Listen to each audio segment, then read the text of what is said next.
Is NATO, the most powerful military alliance in human history, about to be torn apart from the inside? Because just 1 minute ago, something happened that has sent shockwaves through every government, every military headquarters, and every intelligence agency across the entire Western world. JD Vance, the Vice President of the United States of America, has just delivered the most chilling, most devastating, most brutally direct warning that any American official has ever sent to a British Prime Minister. And the message was absolutely unmistakable. The United States of America is done. Done funding a weak Britain. Done carrying the financial burden of a country that Washington has decided is no longer pulling its weight. Done pretending that the old rules, the old agreements, the old assumptions about American generosity and American commitment still apply because, according to Vance, they do not. Not anymore.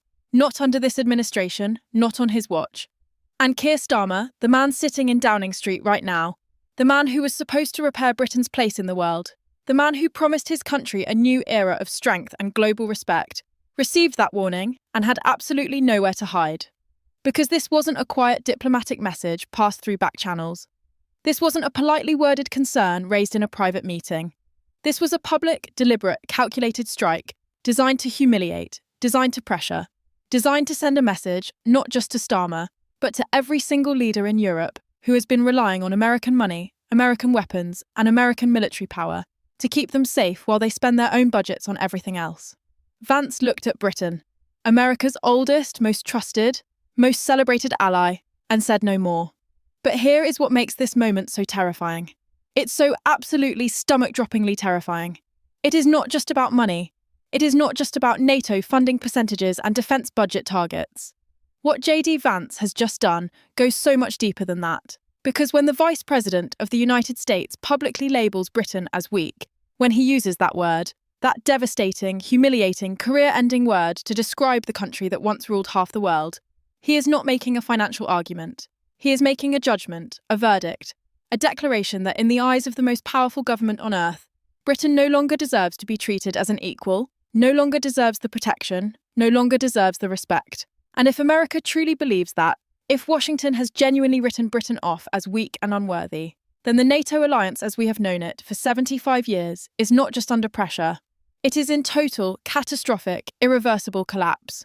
And right now, at this very second, secret transcripts of communications between American and British officials have begun to surface. Transcripts that have left NATO officials not just concerned, not just worried, but absolutely stunned. Transcripts that reveal the true depth of the rage inside the Trump administration toward Britain. Transcripts that show just how close, how terrifyingly, dangerously close this alliance is to a final, permanent, world-breaking point. The British government knows what is in those transcripts. NATO knows what is in those transcripts. And tonight, right here, right now, so will you. Stay with us because what we are about to reveal will change the way you see the world forever. It started with 4 words. 4 simple, brutal, devastating words that JD Vance directed straight at Starmer and straight at the heart of the British government. No more US money. That was it. No diplomatic softening, no careful political language, no polite framing designed to protect feelings or preserve appearances. Just 4 words delivered with the cold, calculated precision of a man who knew exactly what he was doing, exactly what damage he was causing, and exactly who was watching. And the answer to that last question, the entire world was watching. Every NATO ally, every European government, every adversary of the West, who has spent decades waiting, hoping, praying for a moment exactly like this one.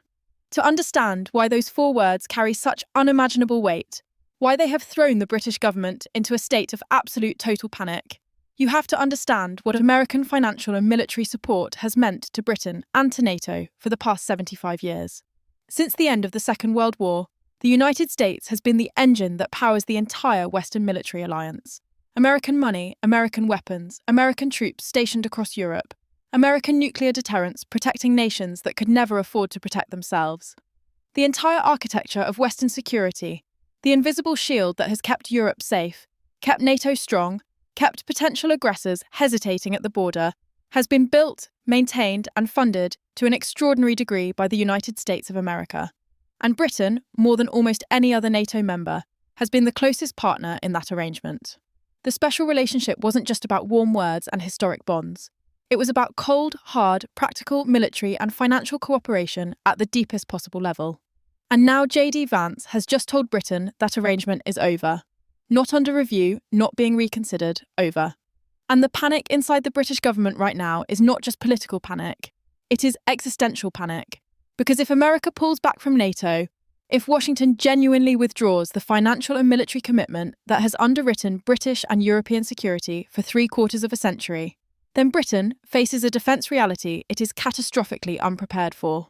The British military, hollowed out by years of budget cuts, is in no position to suddenly shoulder the burden that American withdrawal would create. The British economy, already under enormous pressure, cannot absorb the cost of the defence spending increase that genuine American withdrawal would demand. And Keir Starmer, a Prime Minister already fighting for his political survival, is now staring down the barrel of a crisis that could define and potentially destroy his entire time in office. But what makes Vance's warning even more explosive and even more dangerous is the specific word he chose: weak. He didn't call Britain an unreliable partner. He didn't say Britain was failing to meet its obligations. He called Britain weak. And that word, that single shattering word, has cut through British political and public life like a knife. Because the British national identity is built at its very core on a self-image of strength, of resilience, of a small island nation that punched so far above its weight that it once shaped the entire modern world. Britain survived the Blitz. Britain stood alone against Nazi Germany before America even entered the war. Britain built an empire, won 2 world wars, and navigated the complex, dangerous currents of the Cold War with its dignity and its alliances intact. And now the Vice President of the United States has looked at that history, looked at all of that blood and sacrifice and achievement, and called what remains of it weak. The fury inside Britain right now is not just political. It is personal. It is national. It is the kind of deep, burning, humiliated rage that does not disappear in a news cycle. It festers, it grows, and it demands answers that nobody in Downing Street seems to have right now. Now here is where this story goes from explosive to absolutely earth-shattering. Because the public warning from JD Vance, as devastating as it was, is only the surface of what is really happening between Washington and London. Underneath that surface, hidden from the cameras and the press conferences and the carefully managed public statements, a series of communications have been taking place between American and British officials that paint a picture so alarming, so damaging, so completely at odds with the public face of the special relationship that when fragments of these transcripts began to reach NATO officials, the reaction was one of pure, undiluted shock. These are not rumours, these are not speculations. These are documented communication exchanges between senior figures in both governments that reveal the true, unvarnished state of the relationship between Washington and London. And what they reveal is this: the Trump administration's frustration with Britain did not begin with JD Vance's public warning. It has been building for months, quietly, furiously, behind closed doors in conversations that were never supposed to see the light of day. Conversations in which American officials expressed a level of contempt for British leadership that goes so far beyond normal diplomatic disagreement that it has left everyone who has read these transcripts struggling to find words for what they describe. The transcripts reveal specific flashpoints, moments where the relationship didn't just strain, but came within inches of completely snapping. One of the most explosive of these flashpoints centres on NATO defence spending. The Trump administration has made its position on this absolutely clear from day one. Every NATO member must spend a minimum of 2% of their GDP on defence, not as a suggestion, not as a long-term goal, as an immediate, non-negotiable requirement.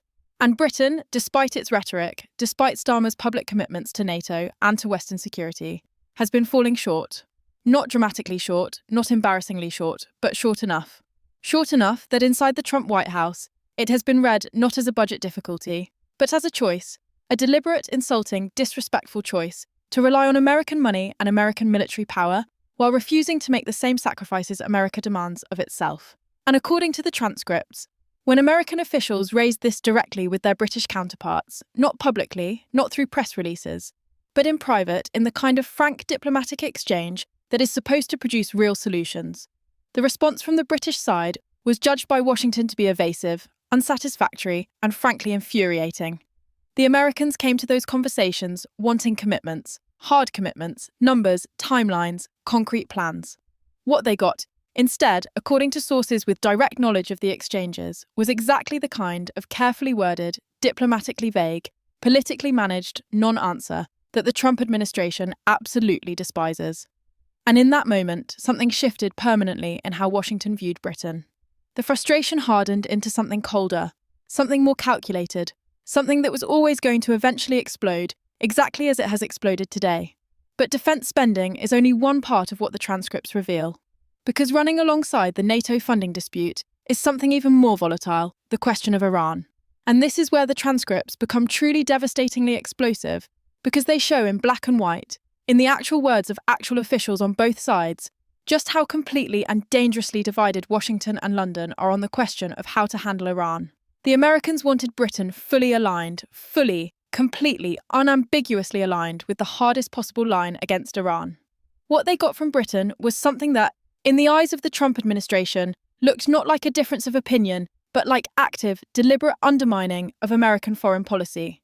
And when that accusation, that Britain was undermining America on Iran, was put directly to British officials in these private exchanges, the response was so inadequate, so defensive, so completely unable to address the core of what Washington was saying, that it didn't just fail to resolve the tension, it made it catastrophically worse. And now those transcripts are out, and NATO will never be the same. The moment JD Vance's warning became public, the moment those 4 words, no more US money, began racing across news tickers and social media feeds and government secure communications networks across the entire Western world, something broke. Not metaphorically, not politically. Something actually broke in the architecture of the Western alliance, because every single NATO member that heard those words asked themselves the same question at exactly the same moment. If it can happen to Britain, if America can turn on its closest, oldest, most celebrated ally and publicly label it weak and unworthy of support, then what does that mean for us? The answer to that question is what is currently sending European capitals into a state of barely contained panic. Because NATO has always operated on a foundational assumption, an assumption so deeply embedded, so universally accepted, so fundamental to everything the alliance is and does that most NATO members have never seriously questioned it. That assumption is this: whatever disagreements arise, whatever tensions develop, whatever political differences emerge between member states, the American commitment to the alliance is absolute. American boots on European soil, American nuclear weapons protecting European cities, American money funding European defence. These are not variables, they are constants. The bedrock on which everything else is built. Vance has just dynamited that bedrock, and Europe knows it. Germany knows it, France knows it. Poland, which shares a border with Russia, and has perhaps more reason than any other NATO member to rely on American security guarantees, knows it with a cold, bone-deep terror that its government is struggling to conceal. Because if America is withdrawing from Britain, if Washington is pulling back from the one European ally it has always, in every crisis, stood closest to, then the security guarantee that every NATO member has been relying on is suddenly, shockingly, terrifyingly uncertain. And Russia is watching every single second of this. Make absolutely no mistake about that. Inside the Kremlin, the events of the last 24 hours are not being watched with concern or alarm. They are being watched with something very close to celebration. Because Vladimir Putin has spent years, decades, trying to achieve exactly what JD Vance has just handed him in a single public statement: the fracturing of NATO. The creation of doubt. The moment when European nations start looking at the American security guarantee and wondering quietly, fearfully, privately whether it is really still there, whether they can really still count on it, whether the alliance that has protected them for 75 years is truly as solid, as permanent, as unshakable as they have always been told. Putin has tried propaganda. He has tried military pressure. He has tried economic coercion, and none of it achieved what one statement from JD Vance has achieved in a single afternoon. The European response has been immediate, and it has been alarming. Emergency calls between NATO foreign ministers have been convened. Senior alliance officials have been summoned for briefings that were described by those present as unlike anything they had experienced in years of working within NATO structures. The language being used inside those meetings, behind closed doors, away from the cameras, is language of genuine, unvarnished crisis, not the managed, carefully calibrated language of diplomatic concern. The raw, urgent, frightened language of people who are watching something they built and believed in and depended on begin to come apart in front of their eyes. And at the centre of all of it, absorbing the pressure, fielding the calls, trying to hold a collapsing situation together with words, budgets and promises that fewer and fewer people believe, is Keir Starmer, alone, exposed and running out of time.